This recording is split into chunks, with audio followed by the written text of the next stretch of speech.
it is Hailey in Spookland. I don't know how I didn't think of that until now, but today I'm coming to you as Wednesday Addams from the Addams family to recommend you some Halloween books.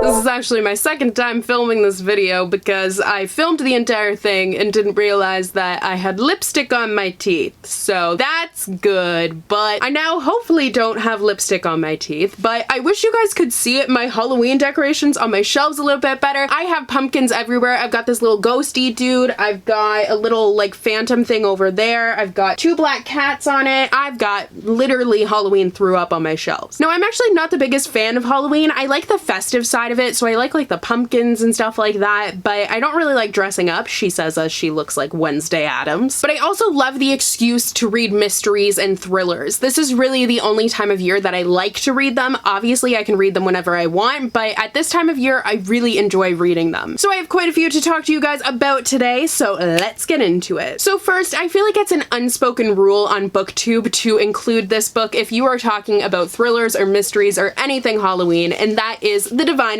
by Libba Bray. This is a mystery story set in 1920s New York, and it features ghosts and just occult things. And since it's the 1920s, you've got flappers, speakeasies. It's a really cool era to have this story, and it is one of the creepiest books that I've read. It's one of the ones that kept me up at night because I found the characters to be so terrifying. So I definitely recommend that you read this. If you're going to read one from this list, this is the perfect one. It's really big, but don't be intimidated by that because it is so good. The writing is beautiful. Her use of perspective is fascinating to me. It's just an all-around really great spooky read. Next is The Price Guide to the Occult by Leslye Walton. This is witchy and creepy. Once again, I'm gonna say creepy a million times in this video, just a forewarning, so do not do a drinking game where you are going to have a shot every time I say creepy because you will be flattened out, just absolutely dead. But The Price Guide to the Occult is just like it sounds. It is literally like a Sears catalog gone wrong because it is a catalog or price guide to all of these different spells. So you can buy a spell and then this witch will perform it for you, and it gets into some really dark stuff, and obviously that is a recipe for disaster. It spells out disaster, if you will, but it's a good witchy read. Basically, if you're looking for something really atmospheric, this is a great book to pick. Next is The Hazelwood by Melissa Albert. This is another really atmospheric read, and this is one that I've been talking about quite a bit recently on my channel ever since fall has descended upon us, because it is honestly my favorite book for around fall. I read this last fall. I think I actually read the arc on Halloween Day, and it is perfect for this time of year. It's the perfect book to just curl up with when it's raining because it has a very dark and creepy atmosphere to it. So it's about this girl and her grandmother that she has never met who lives on this estate that is called the Hazelwood, and her grandmother is really weird because she has this cult following because she wrote these really dark and creepy fairy tales that people really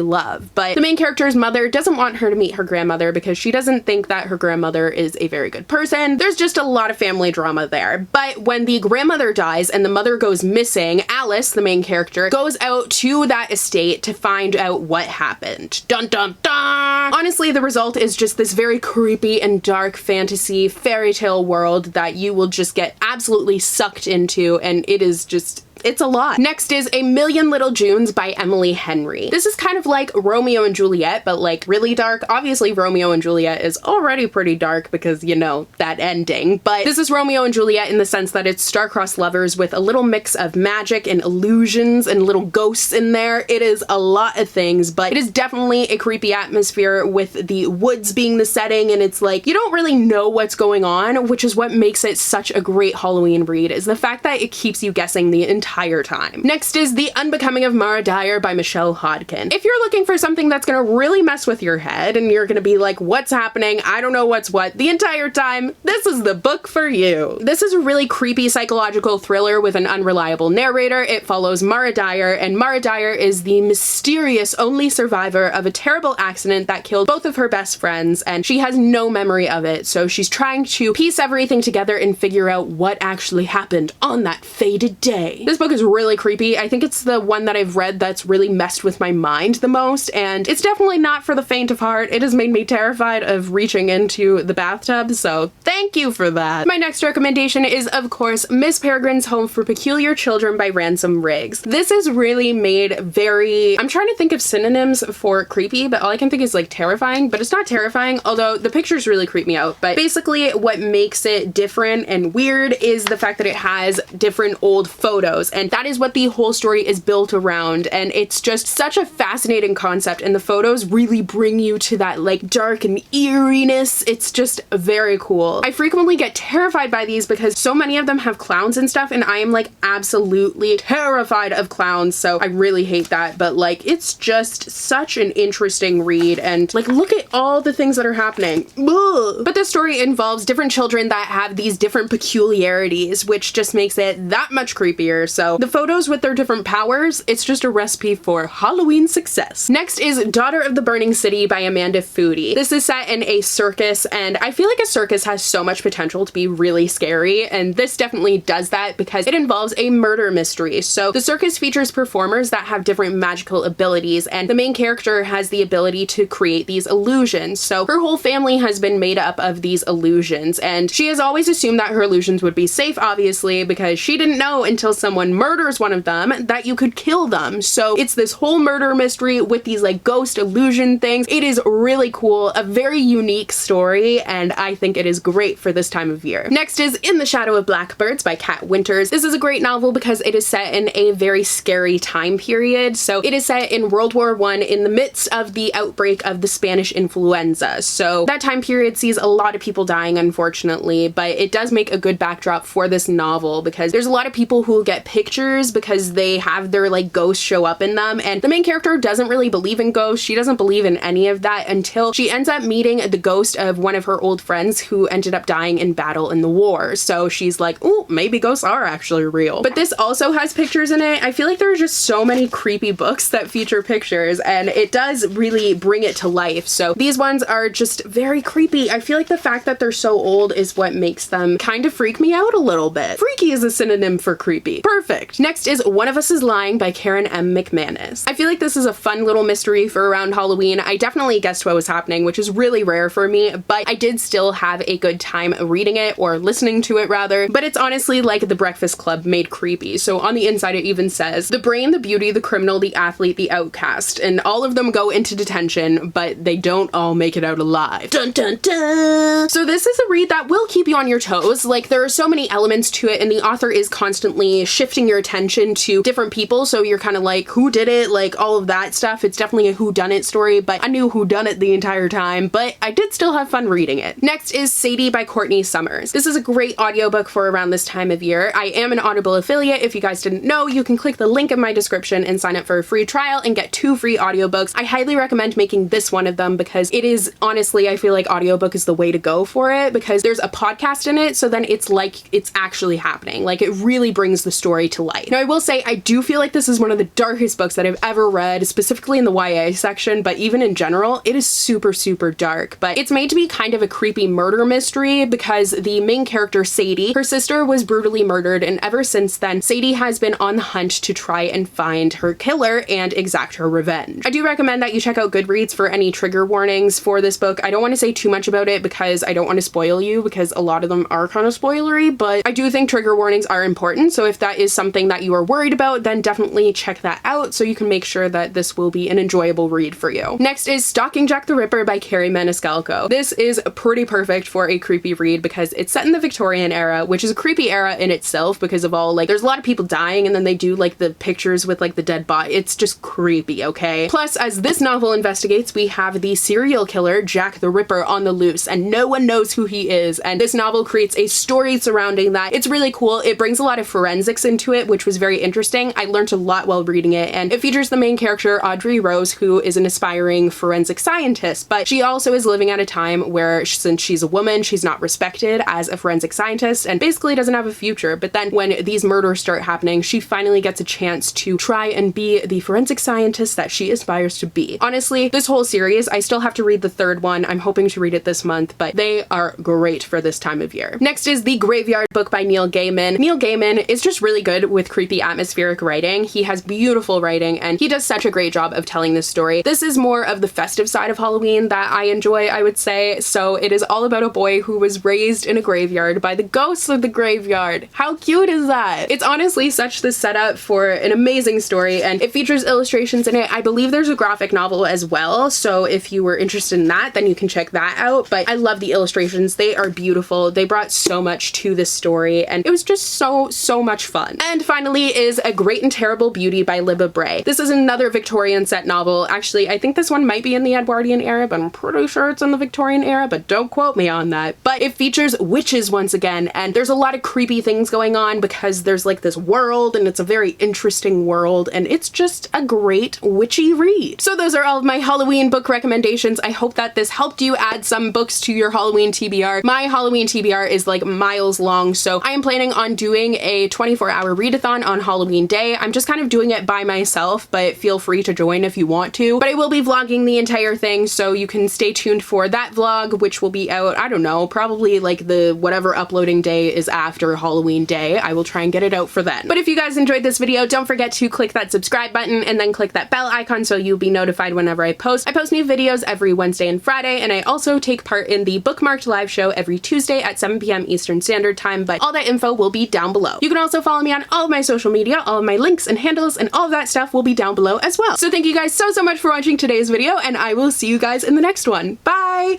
Woo! Woo! Woo! Spooky!